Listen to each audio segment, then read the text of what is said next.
Sudah terhubung bersama kami jurnalis Kompas TV Tifal Solesa. Tifal, poin-poin apa saja yang disampaikan jaksa dalam sidang dakwaan Mario Dandi dan Shane Lucas? Yang paling krusial di sini adalah perbedaan dakwaan untuk kedua terdakwa dalam kasus penganiayaan terhadap David Ozora. Saya coba jelaskan yang pertama untuk Mario Dandi terlebih dahulu. Mario Dandi ini dijerat dengan dakwaan primer dan satu dakwaan alternatif.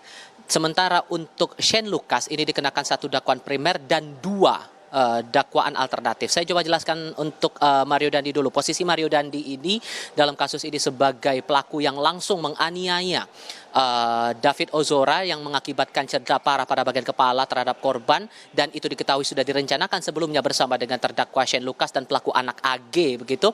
Ia dianggap oleh jaksa penuntut umum ini melakukan upaya perencanaan penganiayaan sesuai dengan pasal 355 ayat 1 Kitab Undang-Undang Hukum Pidana, dengan pasal pengaitnya adalah pasal 55 ayat 1 ke 1 KUHP, yang pada intinya ada tindak pidana yang dialamatkan kepada dirinya apabila terbukti melakukan, menyuruh melakukan, serta turut serta melakukan tindak pidana dalam hal ini penganiayaan berat terencana. Sementara itu untuk dakwaan primer. Sementara untuk dakwaan alternatifnya, Mario Dandi ini dikenakan pasal yang tertuang dalam Undang-Undang Perlindungan Anak karena dianggap melakukan upaya menempatkan, membiarkan, melakukan, menyuruh melakukan, dan turut serta melakukan kekerasan terhadap anak.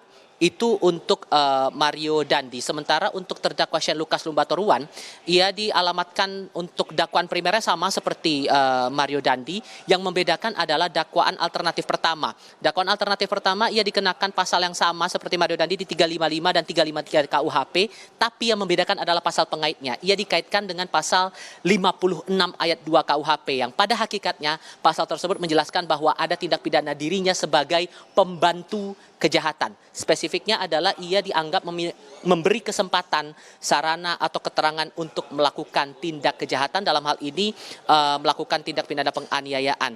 Dalam kasus ini, Shane Lucas Lumbatoruan ini posisinya selaku orang yang merekam upaya penganiayaan yang dilakukan oleh terdakwa Mario Dandi kepada David Ozora di kawasan Pesanggerahan Jakarta Selatan, sehingga membuat korban ini harus dirawat lebih dari 1 bulan di rumah sakit karena mengalami cedera serius, dan hingga saat ini masih dalam tahap pemulihan walaupun sudah dipulangkan dari rumah sakit Mayapada di kawasan Jakarta Selatan.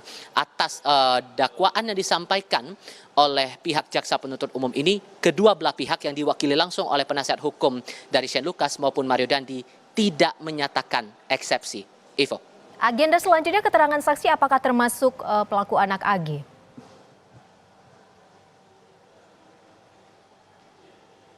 Untuk pekan depan jadwal sidang akan berlanjut dengan pemeriksaan saksi, dan rencananya dari jaksa penuntut umum dari Kejaksaan Negeri Jakarta Selatan akan menghadirkan pihak keluarga David Ozora, dan tadi sudah kami konfirmasi juga kepada pihak keluarga yang ikut hadir dalam atau memantau proses sidang hari ini.